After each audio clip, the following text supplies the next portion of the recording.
Next question asks by Nawaz Sharif from Calcutta. Which is the most difficult question posed to you so far in your life? This is the question. This question, which is the most difficult question posed to you so far in life, is the most difficult question in my life. Yes, there have been difficult questions. I can narrate many. As far as the most difficult question is concerned, because it's not a very common question, I will never tell it to the masses, to the public.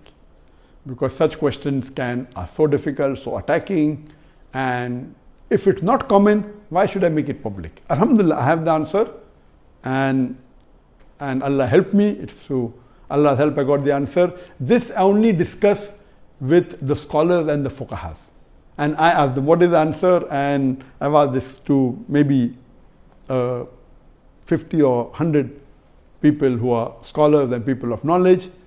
And unfortunately, the most difficult questions have not been answered because of the intricity, not because of the knowledge based, it is the intricity of the question. So those questions which are attacking Islam, and they're not common, and it's difficult to understand the answer. As a policy, even if you ask, I'll never tell you. That's only to be discussed with people of knowledge and the scholars. Yes, there have been many questions which are tricky.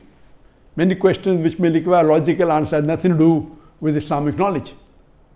And there are many. I'll just give one example to you. I don't say it's the most difficult, but it was a tricky question. And I remember, I think it was in the year 2014 or somewhere close to that in Dubai. After my lecture in Dubai, there were about 15,000-20,000 people in the audience. There's a lady who's a non-Muslim who asked me a question. And she said, Dr. Zakir, you often give the example of why a Muslim lady should do hijab, and you ask the question that if two twin sisters who are equally beautiful, one of them is wearing the Islamic hijab, complete body covered, except the face and the hands up to the wrist, and the other twin sister, she is wearing the Western clothes with mini skirts and a low neck, and if both of them are walking down the streets of Dubai, and if there is a hooligan, if there is a ruffian who's waiting to tease a girl, which girl will he tease? And you ask this question. And yes, I have given this example and I've asked this question since the early 90s when I gave the talk of women's rights in Islam the first time in 1993. Since this time I'm asking a question. And I've asked this question in public forum that which girl will you tease? And always the answer has been, but natural, the girl wearing the Western clothes in mini skirt or low neck because she's attracting. And for 20 years, the answer has been same. Now this lady comes up and she repeats the question, but she says that according to me, the girl wearing the Islamic hijab would be teased. I said, why? She said, because the man would like to know what is behind the clothes. That's why he will tease the girl wearing the Islamic hijab. And my daughter who was in the audience, she said, no, Abba is trapped. My father is trapped. And I was taken aback that this was never answered. So what I say, these type of replies are mainly devilish replies to try and trap.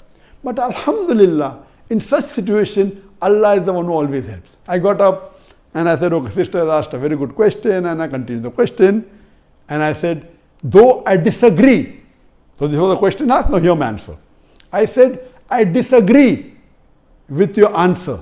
It's an illogical answer. But if you agree that your answer is correct, then why are you wearing clothes?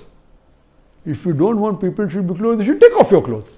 And believe me, that woman was so embarrassed, and that was a very good slap to her reply, to her question, which was a devilish question. She went back and she sat quietly. So these types of questions by non-Muslims who come to attack you, it has got nothing to do with Islam. My answer was logical. But what I told, okay, I disagree with your answer, but if you agree with your answer, why are you wearing clothes? And she was wearing clothes. I said, why are you wearing clothes? And so these type of questions, the answer should be with hikmah. Udu ila sabili rabbika bil hikmah wal mu'azat al hasna wajad millati ahsan. Invite all to the way of thy Lord with wisdom and beautiful preaching, and argue with them in the ways that are best and most gracious. So such type of questions are many. Inshallah, if you see my videos and see my question answer session, you will find many of such questions.